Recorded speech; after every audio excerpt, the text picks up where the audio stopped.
हमारा देश भारत त्योहारों का देश है। सारे वर्ष में जो भी त्योहार हम मनाते हैं उसके पीछे एक आध्यात्मिक रहस्य अवश्य छिपा हुआ होता है। इन रहस्यों को जानकर सभी त्योहारों को हम यथार्थ रीति मना सकेंगे और फिर उन त्योहारों का हमारे जीवन में महत्व भी बढ़ता है।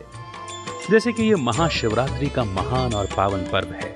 इस पर्व को मनाने के लिए भक्तजन शिव जी के मंदिर में जाकर शिवलिंग के ऊपर बेलपत्र, अख के फूल, दूध आदि चढ़ाते हैं। इस दिन उपवास रखते हैं, फिर रात को जागरण भी करते हैं।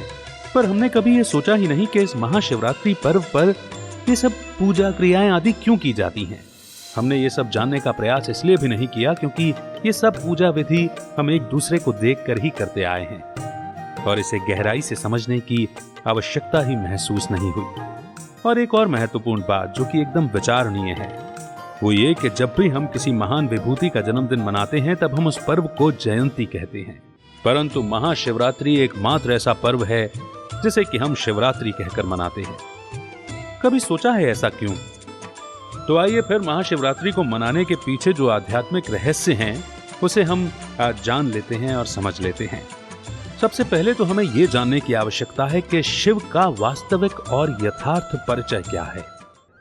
वे कौन हैं, कहां रहते हैं, उनके साथ हमारा क्या संबंध है, उनके कर्तव्य क्या हैं। इस प्रकार के प्रश्नों के जब तक यथार्थ यानी कि सही उत्तर हमें प्राप्त नहीं होंगे तब तक शिव जी का परिचय भी अपूर्ण है, अयथार्थ है। परमात्मा शिव, जिनका की वास्तविक स्वरूप ज्योति बिंदु है, वे तो निराकार हैं। परमात्मा शिव निराकार होने के कारण उनकी पूजा आराधना हेतु लिंग रूप में एक प्रतिमा बनाई गई। यहां निराकार का अर्थ ये नहीं कि उनका कोई आकार ही नहीं है, परंतु इस शब्द को आकार शब्द के प्रतिपक्ष में कहा गया है। इसका भाव सिर्फ यही है कि उनका न कोई सूक्ष्म आकारी स्वरूप है और ना ही किसी मनुष्य के सदृश कोई साकार शरीर है। हम सभी ने शिवलिंग के ऊपर 3 रेखाओं को और उनके मध्य बने एक बिंदु को अवश्य ही देखा है। आपने भी देखा होगा। ये 3 रेखाएं परमात्मा शिव के 3 मुख्य कर्तव्य स्थापना, पालना और विनाश का प्रतीक हैं। और साथ साथ शिव परमात्मा त्रिनेत्री, त्रिकालदर्शी और त्रिलोकीनाथ होने का भी वे प्रतीक हैं। उन रेखाओं के मध्य बना हुआ बिंदु उनके बिंदु स्वरूप का प्रतीक है। परमात्मा शिव को भोलेनाथ भी कहा जाता है। शिव इस शब्द का अर्थ होता है कल्याणकारी, अर्थात वे सदा ही कल्याणकारी हैं और अपनी रचना के प्रति सदा कल्याण का भाव रखते हैं। हमें एक बात को समझना होगा कि पूजा आदि की जो भी विधियां हैं उन्हें शंकर जी की मूर्ति पर न करके शिवलिंग पर ही क्यों करते हैं। अब साधारण रीति से यही भाव होता है कि हम उनकी ही पूजा करेंगे जिन्होंने कभी हमारा कल्याण या भला किया होगा। और वैसे भी शंकर जी यानी कि शंकर देवता की मूर्ति तो सदा ही ध्यान मुद्रा में स्थित एक तपस्वी के रूप में दिखाते हैं, जिसका स्पष्ट अर्थ यही है कि शंकर जी किसी और की तपस्या कर रहे हैं, क्योंकि तपस्या उनकी की जाती है जो अपने से भी श्रेष्ठ हैं, शक्तिशाली हैं और उनसे हमें कुछ न कुछ प्राप्त होता है। तपस्वी शंकर जी के सामने हमेशा एक शिवलिंग रहता है जो शिव परमात्मा का ही प्रतीक है। तो अब इसका सरल सा अर्थ यही हो जाता है कि शंकर जी तो शिव परमात्मा की ही तपस्या कर रहे हैं। इससे यह भी समझ में आता है कि शंकर जी और शिव एक दूसरे से भिन्न हैं और तपस्या करने वाले शंकर जी से शिव जी श्रेष्ठ हैं। परमात्मा शिव की पूजा जिस स्वरूप में की जाती रही है उसे शिवलिंग कहते हैं, न कि शंकरलिंग। और उनके मंदिर को भी हमेशा शिवालय कहा जाता है, न कि शंकरालय। और तो और हम इस पर्व को कभी भी शंकर रात्रि कहकर नहीं बुलाते, हमेशा शिवरात्रि ही कहते हैं। अच्छा, ये बात तो आप भी जानते होंगे कि शिवलिंग को ज्योतिर्लिंग भी कहते हैं। भारतवर्ष में 12 ज्योतिर्लिंग भी मशहूर हैं। ज्योति का अर्थ होता है प्रकाश, जो अंधेरे को दूर करता है। उसी प्रकार परमात्मा शिव भी प्रकाश स्वरूप हैं, जो इस घोर कलयुग रूपी रात्रि में विद्यमान अज्ञान के अंधेरे को श्रेष्ठतम परमात्म ज्ञान की रोशनी से दूर कर देते हैं। जो 3 देवताएं हैं, ब्रह्मा, विष्णु, शंकर, उन्हें ब्रह्मा देवताय नमः, विष्णु देवताय नमः, शंकर देवताय नमः, इस प्रकार से उन्हें नमन किया जाता है।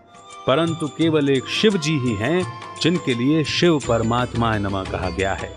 इन तीनों देवताओं के रचयिता होने के कारण उन्हें त्रिमूर्ति भी कहा जाता है और हम त्र्यंबकेश्वर शिव के रूप में उनकी आराधना करते हैं। परमात्मा शब्द परम और आत्मा इन दो शब्दों से मिलकर बना हुआ है। परम का अर्थ होता है सर्वश्रेष्ठ या अद्वितीय, तो परमात्मा अर्थात सर्वश्रेष्ठ आत्मा या अद्वितीय आत्मा। अन्य जो कोई भी हैं उन्हें हम देव आत्मा, पुण्य आत्मा, महात्मा आदि तो कह सकते हैं, परंतु परमात्मा नहीं कह सकते। परमात्मा शब्द का प्रयोग यथार्थ रूप से केवल हम एक शिव के लिए ही कर सकते हैं, जो कि सभी देवी देवताओं से श्रेष्ठ हैं, ऊंचे हैं। और अपितु यही कारण है कि शिव परमात्मा के अधिकतर मंदिर पहाड़ियों पर अर्थात ऊंचे स्थानों पर स्थित हैं। परमात्मा शिव से हमारा जो संबंध है उसे भी जानना आवश्यक है। इस विषय की स्पष्टता हेतु हम आपको एक बात की स्मृति दिलाना उचित समझते हैं कि जब भी हम परमात्मा शब्द का प्रयोग करते हैं तब उस शब्द के पहले हम परम पिता शब्द का प्रयोग अवश्य ही करते हैं और दोनों शब्दों को मिलाकर हम परम पिता परमात्मा कह देते हैं। तुम ही हो माता पिता, तुम ही हो, ऐसी महिमा तो हम उनकी ही करते आए हैं। अंतर बस इतना सा था कि हमें उनकी सही पहचान नहीं थी। रचनाकार और रचना के संबंध से वैसे भी परम पिता शिव परमात्मा की हम संतान ही तो हैं। जब भी हम परम शक्ति को ईश्वर, भगवान, खुदा या गॉड कहकर याद करते हैं तो स्वाभाविक ही हमारी नजरें ऊपर आसमान की तरफ अवश्य ही जाती हैं। वैसे भी हमने पहले ही स्पष्ट कर दिया था कि परमात्मा की उपाधि कैसे केवल एक शिव के अनुरूप ही सिद्ध होती है। उन्हें हम ऊपर वाला कहकर भी संबोधित करते हैं, अर्थात हमें यह तो पता है कि वे इस दुनिया से परे कहीं दूर की दुनिया में रहते हैं। हाँ, परंतु यथार्थ कहां रहते हैं इसका हमें ज्ञान नहीं था। अब इस विषय को हम गहराई से समझते हैं। हमने तीन लोकों का नाम तो कई बार सुना है, तो आइए इन तीनों लोकों को संक्षिप्त में जानते हैं। हम जिस लोक या दुनिया में रहते हैं उसे साकार लोक या स्थूल वतन भी कहते हैं, क्योंकि ये दुनिया 5 तत्वों से बनी है जो कि सदृश्य रूप में व्याप्त है। इन 5 तत्वों की दुनिया के ऊपर यानी कि हमारे इस धरती और आसमान से पार एक और लोक है जिसे आकार लोक या सूक्ष्म वतन भी कहते हैं। ये वही लोक है जहां पर 3 सूक्ष्म देवताएं ब्रह्मा, विष्णु, शंकर का वास है। और इन सबसे ऊपर एक और दुनिया है जिसे निराकार लोक कहते हैं। इन दोनों लोकों से भी परे होने के कारण इसे परलोक भी कहते हैं। इसी दुनिया में परमपिता परमात्मा शिव का सदा ही वास होता है, इसीलिए इस स्थान को परम धाम कहा जाता है। ये वही वतन या घर है जहां से हम इस पृथ्वी पर अपने अपने समय पर आते हैं। यही परम धाम हमारा मूल निवास स्थान है, इसीलिए इसे मूल वतन भी कहते हैं। जैसे ये साकार लोक या स्थूल वतन 5 तत्वों का बना है, उसी प्रकार ये लोक छठे तत्व ब्रह्म तत्व से बना है, इसीलिए इसे ब्रह्म लोक के नाम से भी जाना जाता है। अब तक हमने जो जाना वो सब परमपिता परमात्मा शिव के एक प्राथमिक परिचय के तौर पर था। अब हम महाशिवरात्रि के इस पर्व से संबंधित कुछ और रहस्यों को समझते हैं। इस पर्व को परमपिता परमात्मा शिव के इस धरा पर अवतरण को एक यादगार के रूप में मनाया जाता है। परमात्मा को हम बहुत समय से सर्वव्यापी कहकर इसी धरा के निवासी समझते आ रहे हैं। तो यदि ऐसा होता तो फिर उन्हें अवतरित होने की आवश्यकता ही नहीं होती। ऐसा कौन सा महत्वपूर्ण कर्तव्य है जिसे पूरा करने के लिए स्वयं परमपिता परमात्मा शिव इस धरा पर अवतरित होते हैं? ऐसा कौन सा समय है जब तीनों लोकों में जो परम शक्ति है उनका इस पृथ्वी लोक पर अवतरण होता है? इन प्रश्नों का उत्तर जानने के लिए हमें इस सृष्टि चक्र या काल चक्र को समझना आवश्यक है। इस समय चक्र अथवा सृष्टि चक्र के 4 समान युग हैं। सतयुग, त्रेता युग, द्वापर युग और कलयुग। इस अनादि चक्र का न तो आदि है और ना ही अंत है। एक युग के बाद दूसरा और फिर तीसरा, चौथा, इस क्रम में ये फिरता ही रहता है। जब कलयुग के अंतिम चरण में चारों ओर चिंता और भय का वातावरण, पापाचार, भ्रष्टाचार, अत्याचार, इन बेकारी कृत्यों का राज रोष अनुकरण, विभिन्न कारणों से मनुष्यों में आपसी मतभेद, ईर्ष्या, घृणा, द्वेष, मत्सर आदि पाश्विक वृत्तियों का प्रभाव, इन जैसे धर्मग्लानि के चिन्ह स्पष्ट दिखाई देते हैं, जैसा कि वर्तमान समय में चारों ओर दिखाई दे रहा है। ऐसी विपदा के समय पर परमात्मा शिव अवतरित होकर स्वयं का सत्य परिचय देते हैं और साथ साथ इस सृष्टि चक्र का भी संपूर्ण ज्ञान देते हैं। परमात्मा जिस समय अवतरित होते हैं उस युग को गुप्त संगम युग कहा जाता है, जो कि अन्य युगों की तुलना में एक छोटा सा युग है।